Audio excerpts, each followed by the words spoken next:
Welcome to the Creators Origin Podcast, where actors, creators, and leaders in the Atlanta filmmaking industry tell their stories.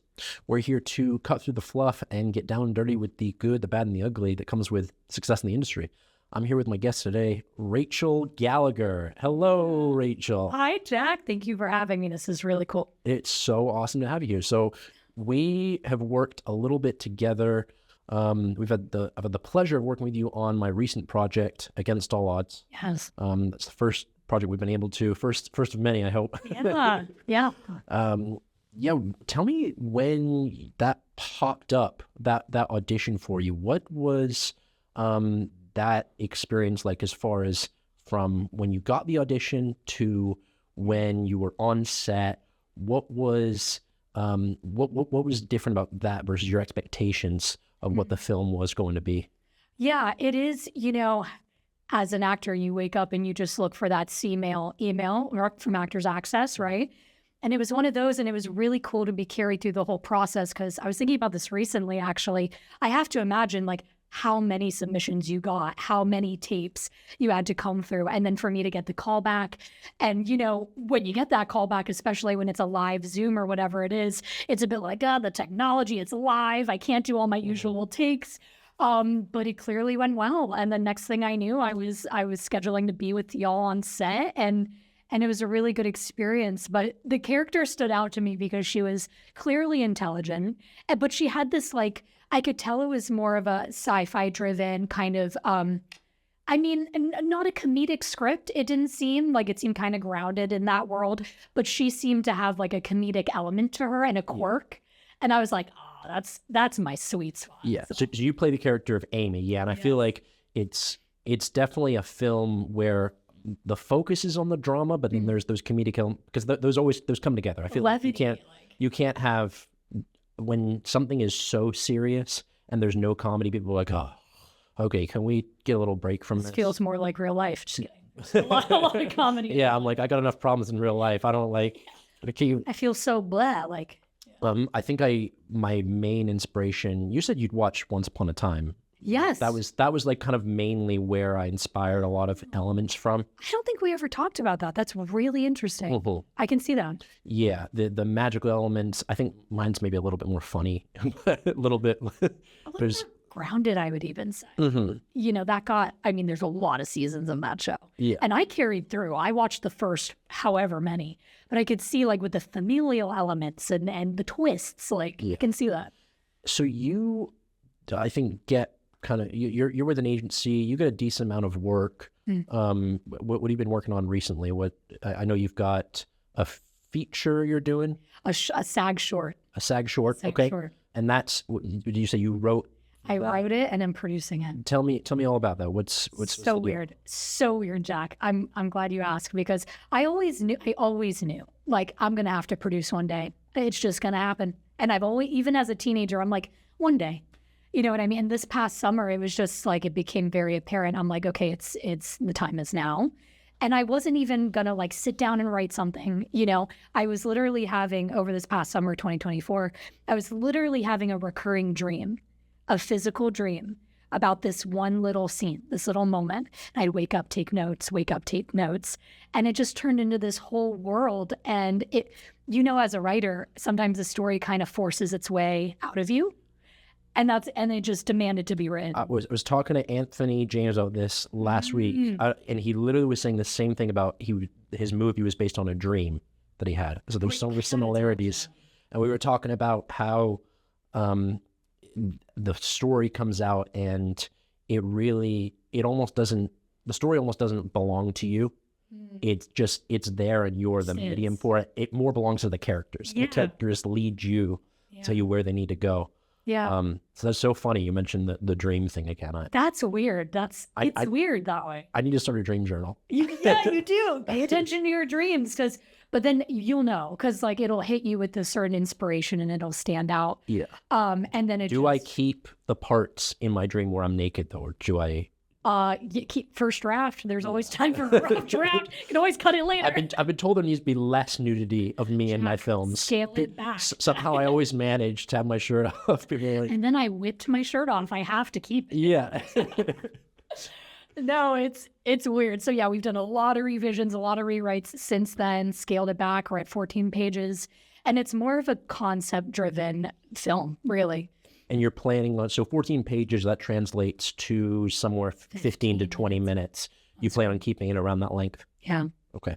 If the budget allows, which we're about to start fundraising, but it's very concept driven. It's about past lives. I'm going to be the lead.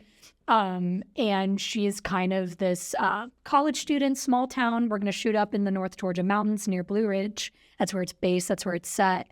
And she, has a very narrow view of life, very close-minded. She's only ever known this small town and that little small town college game. And then suddenly these cues and triggers are kind of coming in.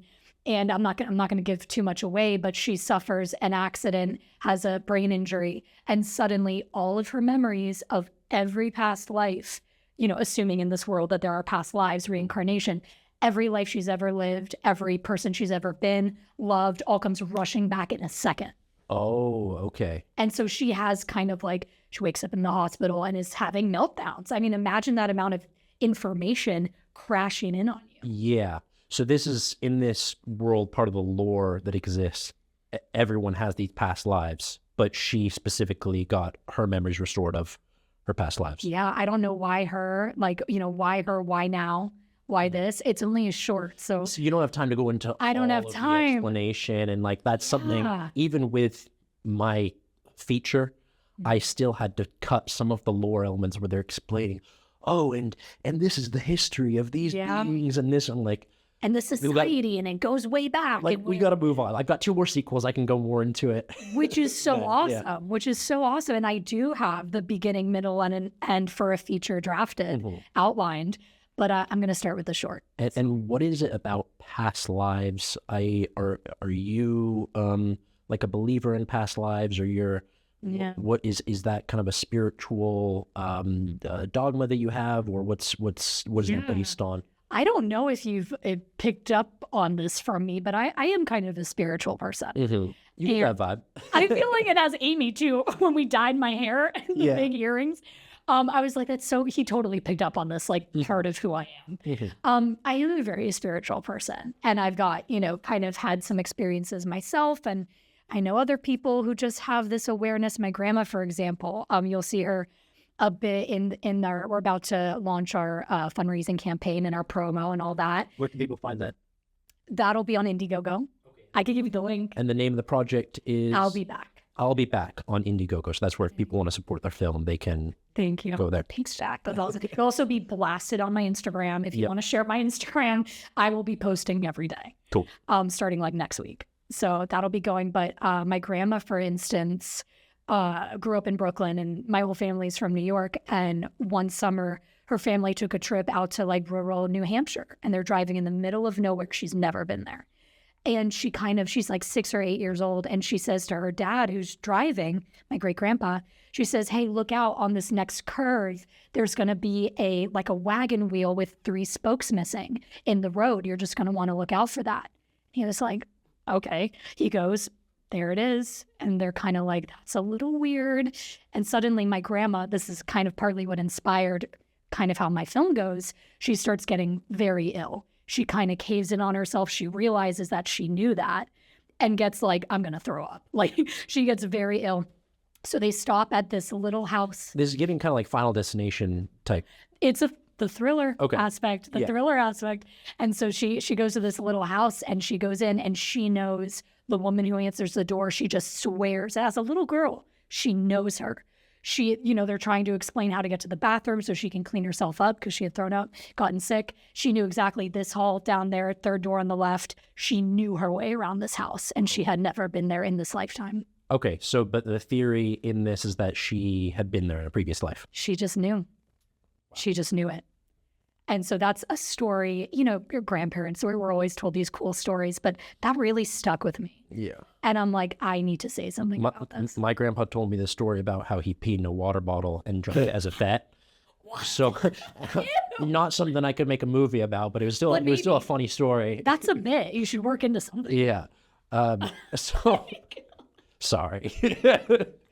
Grandparents. So Your grandma kind of inspired or partially inspired this past life, but the belief system that you've got. Yeah. Who do you this is something I was gonna ask, who do you think that you were in a past life? Because I feel like whenever people talk about past lives, they were always like a pharaoh or an empress, and no one's ever like, oh, I was a homeless person. What I mean? I was just a normal whatever. Right. Like, so that's, I mean, do you have you done any energy readings or anything that would tell you something about that? I've done a bit of work, and I kind of have an awareness, just generally, not to get too crazy, but I am aware that, like, and this is part of why I wanted to do this film too, because as you know, there's so much division in the world, us versus them, you versus me, our group versus your group. And I just know, like, I've probably been a man. I've probably been different races. You've probably been a man. You've probably been of the complete opposite belief system, whatever you have. You've probably been all these things. We've probably been everything. Yeah. If you track with that lineage. And if you were, so I guess in your film's case, if you were able to pull all of those past memories, right, you would have all, because every part of division is based on a lack of experience or empathy or being able to be in someone's shoes. Exactly. But if you were able to retain all of that, you would be so empathetic. You would be so, like, everyone would, kind of forget their differences because they're like, I've been there. There's a sense of unity there. Yeah, that's so interesting. Isn't that interesting? Because here in my lifetime, I only know my lived experience. Yeah. But I'm like, what if I cracked it open? And then you'll even see, like, I even took it a little bit beyond this planet. Assuming there is life on other planets. Right. Why not? I feel like this could be a feature where I would donate some money. I would love it to be a feature. Yeah. And then, so there's so many places. I mean, there's so many lives you can explore. Absolutely. So many places you can go. Yeah. So there's that film, which is called, one more time, I'll Be Back. And then there is another project you're working on. It's a theater. Yes. For, like, a Harry Potter. Yes. If you've heard of Puffs, I haven't. Okay, I'll tell you about it. It's a Harry Potter, I want to say like a parody. So it's Harry Potter, it's a play, but from the perspective of the Hufflepuff house, which are kind of like, if you're like into Harry Potter, they're like the losers. They're like the whatever house. Okay. So it's nuts. Yeah, they are. They're kind of they're just on the sidelines. They're not. Yeah. They're like not taken seriously. I haven't read or watched Harry Potter except for the second part of the last movie, and I was so confused. Shockingly, Why I was did like, you start there? I was like, what the hell is going on? Why would you, Jack? Why would you do that to yourself? I'm like, could they like do a flashback or something? Who's Voldemort? Why are they all dying? Why are they all right? I think my sister was pretty into Harry Potter, but yeah, that's hysterical. I could see the appeal to it, but I should have started earlier on. That is so funny. No, I mean, I was reading the play, and plays are long. Reading a script is long, and I was laughing out loud in my office. Yeah. I'm like, this is hysterical. I was trying to read a script. This is quite bad because obviously I'm a writer, and also people ask me to read their scripts, and I feel like I can only do it in 10-minute increments because I don't really read much, and I'm worried I'm becoming illiterate. This is like, I haven't read a book since high school. Same, honestly. And I'm like, so when I go through a script, someone's asking me to read their script, I'm feeling I need to take breaks, and they're like, "Oh, you don't like my script?" I'm like, "No, it's because I think I'm illiterate. I'm like getting exhausted reading through this. I need to read more books. It's exhausting. I need to get back in that habit. That's good for brain power. That's good for dementia later on. And the physical paper, because like everything we do and consume is digital, is the screen in front of us. So it's honestly like such a relief to my eyeballs when I like am reading a physical page. Well, I want to be the guy who I'm waiting around for something in public and I whip out a book instead of whipping out my phone. Oh, but like a book bag, like a satchel. Yeah, like, I've got a book for that. Here's the book. But I almost like, if I feel like I see other people, I'm like, Oh yeah, you read. Oh, cool. What a cool guy, And nerd. I had like 4 books out on my coffee table when I had people over a couple weeks ago. Yeah. And they're like, "Oh, so you're just flipping through how to win friends and influence people? This is just on your table?" Like, no, that's a plant. I just put it there You because, gotta have the coffee table books. That's its own thing. Yeah. It's like photography, aesthetic. yo, this dude's reading Power Thoughts. this guy's on top of his game. I've been meaning to start that book bookmarked. for years. It's all annotated. Yeah. There's notes. Yeah. So So yeah, reading more. Okay, yes, we talked about the film you're doing. We talked about the the Harry Potter Yes. puff. That's at the Strass Theater down in Tampa. Okay. Big theater. I'm so excited to have gotten on this theater company's radar. They do a lot of cool stuff. They just did Macbeth, obviously big range, variety of shows, and they're just a great group. So it's to do theater professionally just over the summer is going to be awesome. And when is that play happening? So that'll be, we open July 9th and it runs through August 3rd. So about 3 weeks. This is in Tampa. It's in Tampa. I will. Yeah. I want to try to come through. Please come. It's just watch a Harry Potter movie first, though. Please, at least read one book. Watch the first movie. Yes. That way, you'll have anyone would enjoy it. I'll read the Spark Notes. Spark Notes. That's fine. Then you have Like I did in high school. I lied about reading books in high school. I just read the Spark Notes. Okay, spoiler. Yeah. Hope your teachers aren't watching this. And then please come see it. Yeah, it's so funny. And I'm playing like guy characters, so a lot of the characters play double as a lot of other characters just for the chaos of it. And so I'm playing a bunch of guy roles. So if you want to see me get up and be like an obnoxious frat douche, you're going to get that. this Oh, I summer. do. Come on down. So I want to talk a little bit about auditions. You obviously nailed your audition for my film. Thank you. Auditions a lot of people struggle with. I know as a casting director, I got I think 400 submissions per role for that film. I think I probably got 400 submissions for Amy. I can realistically only watch the first 10 seconds before I decide whether I'm going to continue watching. You kind of know or you don't, you know. I'm like, I just don't have the time. I can't spend the time watching all these. So how do you, when you're getting ready to do audition, how do you make sure yours stands out? How do you make sure people want to watch you? Well, Amy was like, I just felt like there was a lot of room to play around. And I think that's kind of what helps you stand out is, you know, I'm obviously always in class, always learning. I studied this and stuff. And self-tapes is its own thing, right? But it's like what you get on the page and what you get in the breakdown is like so basic and elementary. I think it's really important to add your own ideas. And I was like, what if she was like a hippie? What if she, that might have been in the description, but I'm like, what if she wore these obnoxious earrings? What if she came in like a total sorority girl, like, and blasted in with all this energy? You know, that was just me having fun and imagining what this girl could be like. Yep. So taking it from, you know, you take the clues you're given, you internalize that, but then you add your own thoughts and ideas. And for me, and like I said, I'm still learning, but successful actions for me, I will find what I personally, Rachel, think is funny or interesting. And for this, there was some comedy, which I just I've got kind of a quirky, like comedic pace about me. I tend to You don't say. the high energy, whatever. Like I tend to get called back for and book a lot of comedy. That comes a little naturally to me anyway. You said you book a few like mean girl roles, like I get a fair amount of that. I don't book the mean girl roles, which is because I don't know, but I don't know if it's the blonde, you know what I mean? But I do get a lot of them, so it's fun to play. It's fun to play. So as a casting director, I completely lost what I was Oh, going to say. You're talking about Amy and your audition comedy. And how you come in big with it. As a casting director, you can always ask someone to tone it down.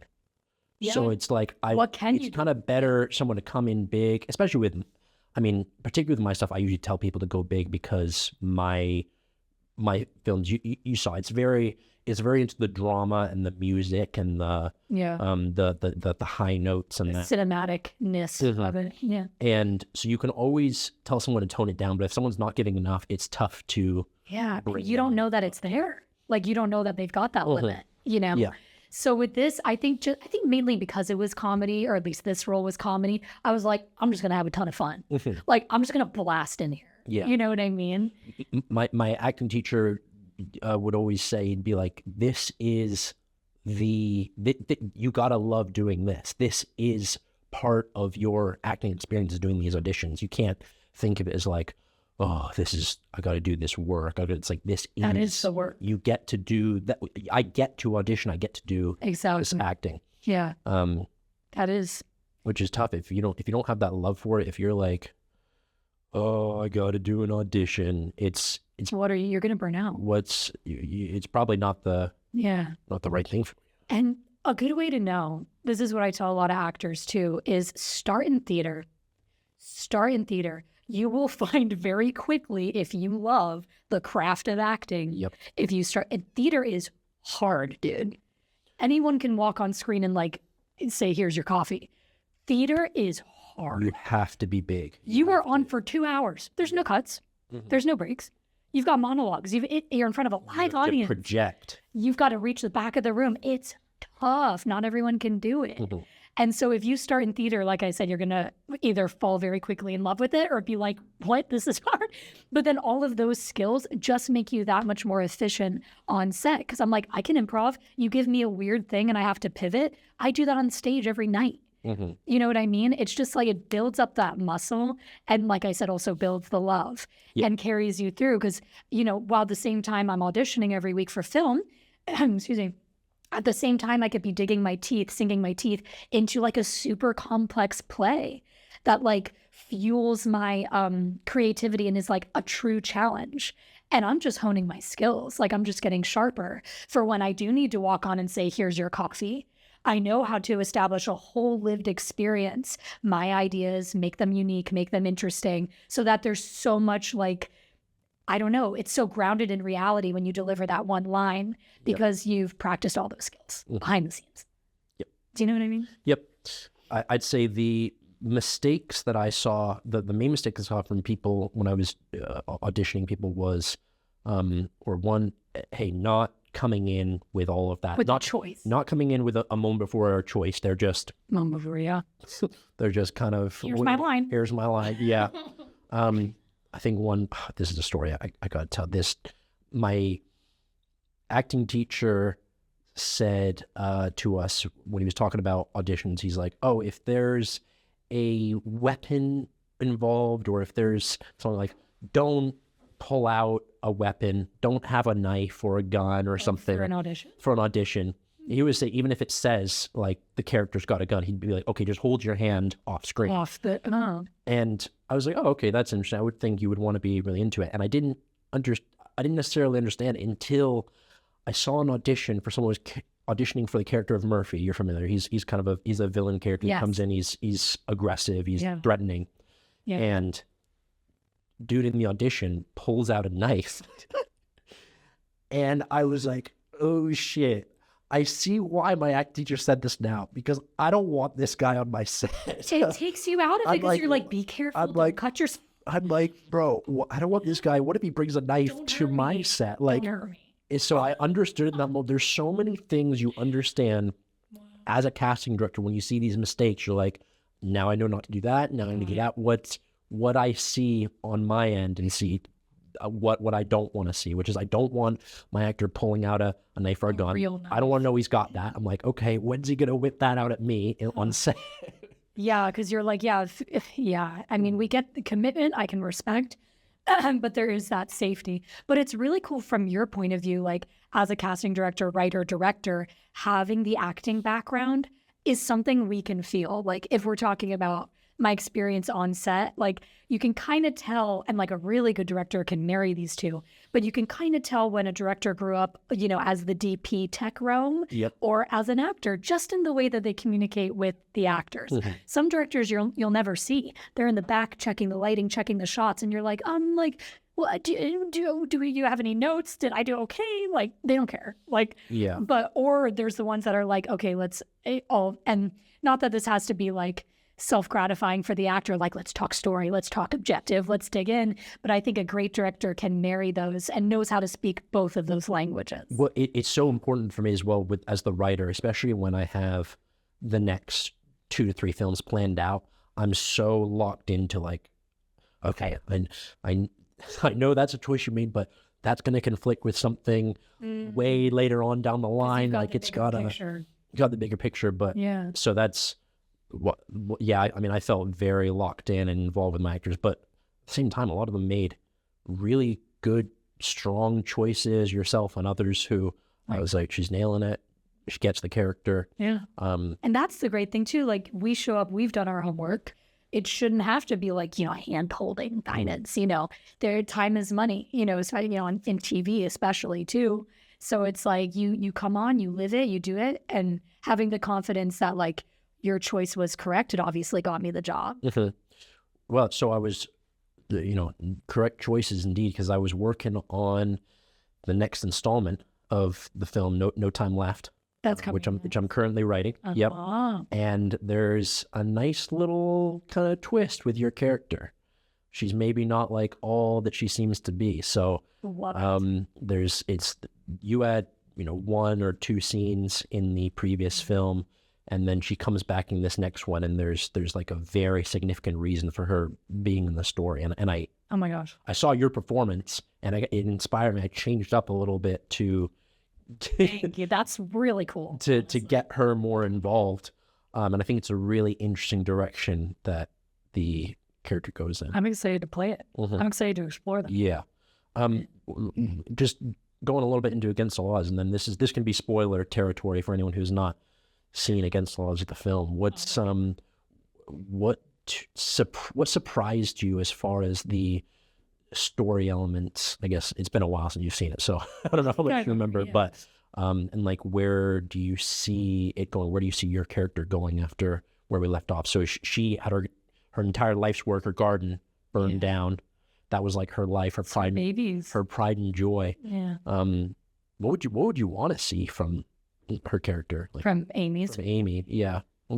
I mean, it sounds like we're gonna, my natural is like kind of exploring maybe a vengeful streak that she might have. Like, can this girl, because she, the second you see Amy and she's greeting the two of them, she is kind of like a butterfly. Like, she flits in, she is living her best life. She is so excited. She's this larger than life gal. And then her life's work, like you said, is stripped away from her. So yeah, how does that change the trajectory of her life? Does she just kind of take it and try to rebuild? Does she like, who did this? Like, who did this? Yeah. Well, it's interesting that the idea of if she took a vengeance streak. This is something I find so interesting, and I love about Once Upon a Time, is heroes becoming villains, villains becoming heroes, and it's make characters so much more interesting when you think they're one way, and then they show a completely different side about.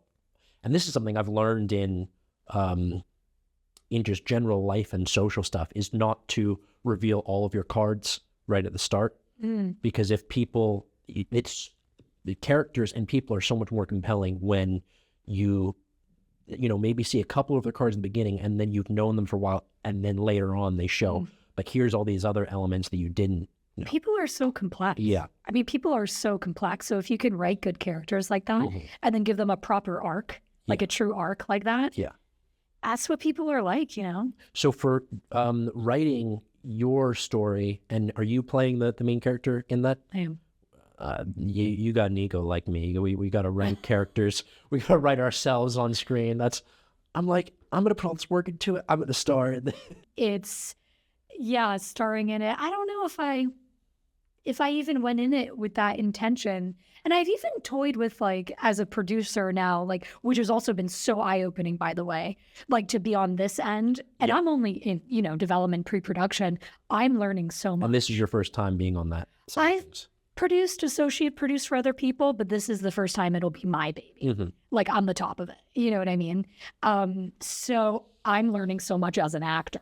and it's kind of blowing my world apart and giving me so much more understanding of like what is needed from me when I show up, especially when I start the casting process is going to be so interesting. You when you start to create your own projects, you feel it's this source of freedom. You're like, this is mine. I make the choices. I can do what I want. I can tell my stories. And then you also really get to learn who is just along for the ride and who is ride or die.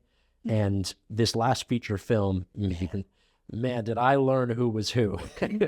It really came to light. And what I refer to with my brand of Creator's Origin, my tree. Yeah. And I learn, I get the new branches and strength and certain connections say this person is I know I can count on them. That's like what is like Quentin Tarantino, who always uses the same actors, and Adam Sandler, he's got his little group that they use. And I'm like, you build your little family, you expand it, get some people that, they're not right for this tree. All right, and you just keep learning and it's about the people. Growing that. It's all about the people. And there's 5 or 6 people that I've got in my like Rolodex right now that I'm like, I probably will continue to use them indefinitely. Rachel Page, who she's a phenomenal actress, playing Jocelyn in the film. Yeah. She's been in my last 3 projects. I know she's reliable. I know she knows her stuff. She always comes set prepared. I'm like, I'll continue to cast her until... That goes a long way. Yeah. That goes a long way. I mean, raw talent is great, but you also need to, it's long hours on set. You get to know people real well, real fast. And it's like, do I actually like you? Like, do you enhance the space or do you take away from it? And that does become apparent really fast. And I know like while I'm like, started pre-production a long ways away. I mean, we're not shooting until September. Like I am just like slowly taking my time building this team because every single person on set is someone I know, like, and trust. Someone I've worked with before, someone who I trust has worked with before, and like childhood friends, you know what I mean? Like it's going to be such a personal, intense time that I need like good people. You need people who are going to, they're going to strike the right balance of challenging you when you need to be challenged, but respecting all of the work and the art that you're putting into it, and they're seeking to understand what it is that you're trying to do, and then helping you to course correct when needed. Yeah, and that's the balance, and that's tricky. Not a lot of people can manage that. Totally, and that's what's been fun now about sharing my script with people is, it's kind of. Excuse me, striking a balance between Cloud Atlas. I don't know if you've ever seen The OA on Netflix, Britt Marling. Weird show. See that. The first season of The OA on Netflix. That's a reference for sure for this film and Cloud Atlas. And people have even been telling me Everything Everywhere All at Once. They've been getting a little bit of that vibe. Although it's different dimensions, not past lives, 2 different things. Speaking about the lore. One is science fiction, one is very real. Yeah, we got fantasy versus what. But I thought that was kind of cool. But it's cool, like, when people start reading it and they're like, this is actually really interesting. Like, how can I contribute to this? It's been like blowing my mind. When people come out of and a lot of times, sometimes this will happen after after I put on my film at the theater, and a lot of people saw, they're like, oh shit, this guy's serious. Like this is something. And I definitely saw a few people then come out of the woodwork, be like, hey pal, your next one. I've always thought you were the bee's knees.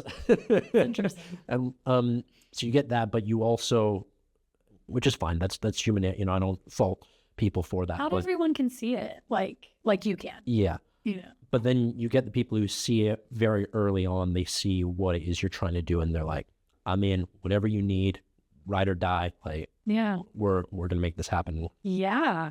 And there is something to be said about like you just work it to a done, like just getting it done. So many people, like even like when I've gone to certain industry, like mentors and things, they're like, the fact that it's written, Do you know how many Yes. people will start something and not finish it? Or never start anything at all. They're just It's judging just from their living couch. up here. I had someone back on set of the last film. I was just, I got a lot of the whispers in the background of like, what are people saying, and a lot of stuff that I heard on the audio So when I was doing my unfortunate. editing. I'm like, oh, interesting. That person forgot their mic was Jack. running. Like, But like, how fortunate though how fortunate that you yeah. caught all that. Well, my sound guy kept it running on purpose. He was like, I'm gonna let Jack hear what she has. Yeah, he's a real one. But this is kind of a funny. There was something that someone said. They're like giving some critique. Oh yeah, like I would have done this. I would have done this, and someone else said back to them. They're like, maybe you should make a movie. Maybe you should make one. And I should have done it. like, see how close yours is to perfect. Yeah. I'm like, yep, that's like a lot. Everyone, everyone's got critiques, which is great. Everyone should have critiques, but not many people actually do sit down and get it done. And even if it comes from a good place of like, I've had certain, producers who I really trust or whomever people who I trust be like, oh, you're kind of going for this. And I'm like, I appreciate that, but like, actually I'm not. Like, I'm hugely feedback oriented, and I want to hear the feedback. I want to hear it to me. Someone could tell me to my face that I'm an asshole, because I know I am. They could tell me I'm an asshole, and I think, hey, I think this part sucks. What? I know. I just don't want to hear it from someone else. That's if you say it to me, we can work with it. Yeah. If I hear it from someone else, Who's not telling you? I'm kind of Who is behind your back? I'm kind of like, so I try to make myself as approachable as possible, so someone feel, ideally, even on my 50th film when I'm big status, people in my circle will feel comfortable coming to me and saying, dude, I think this, That's a bad idea. I think this, like this, and I can go, thank you. Yeah. And then what you do with it is totally up to you. Yep. Yeah. Completely. It is like keeping your own counsel, and that's where the confidence comes in. And going back to speaking about acting, this is something I've had to learn because I've been acting since middle school. Like I've done theater forever, like I told you. I studied screen acting in California. So I'm LA trained. I studied, I was a dual major in the theater department in the film school. So I took directing classes. I took editing classes. It was like a brand new major, this screen acting major, not just a theater degree, right? So that's what I studied. So I've been doing this forever, but you kind of hit a point where you're like, I've been starting to think about it like you have to have like this anime level confidence in yourself. Okay, anime level content. Describe to me what you mean by that. Have you ever watched Naruto? I haven't watched Naruto. I've watched Death Note. I've watched Attack on Titan. I'm familiar with animes. Okay. I haven't seen that much, but I have seen Naruto. And in Naruto goes around the village yelling, I'm going to be Hokage, which is like the president of the village. Yeah. I'm going to be Hokage. And he's like, no one. Like, people hate him. Like, but he knows. Like, he's like, I'm going to be Hokage. He literally says, I don't care what you think. I don't care what you say. He's always running around saying this. In this industry, especially as an actor, you have to have Naruto level confidence. Okay. You have to sound almost delusional. Almost insane. Delusional, yeah. But you don't care. Like, I love that you said that. It's when, and when I'm describing to people, I'm like, and this is going to be massive, this world I'm building, and this is going to be huge, and this is going to be this. Yeah. And some people are like, okay, dude, whatever you say. And it's like, all right, whatever. But I need the people who are coming in and going, yes, you're the man. Like, let's do it. Let's make it happen. Yeah. But even when they're not there, having that, like that's why I'm saying that example, no one else gives a shit. Mm-hmm. But he's screaming it, and what happens? Yeah. It becomes like the most powerful Hokage. Keeping that confidence. Okay, so that's what you mean by anime level confidence, is even when you don't have the peanut gallery, you're still like, I don't. That's when it counts. Yeah. That's when it matters. I love that. And now here, just like going through with that viewpoint, that beingness, the people I'm attracting, it's wacky. Like, the team is insane. Yeah. And I'm not even trying that hard, but it's getting that Naruto level confidence. Or Naruto level confidence, anime level confidence. You see it all over anime. I'm going to keep that one in my wheelhouse. Yeah. Well, Rachel, thank you so much for coming on and talking with me. Thank you. It's been a pleasure. That's great. If you would like to book this podcast space, you can visit creators-origin.com/space to book yourself for your own content creation. If you'd like to be a guest on the Creators Origin podcast, DM me on the Instagram page and we might be able to get you on the schedule. Thanks so much and see you next time, guys.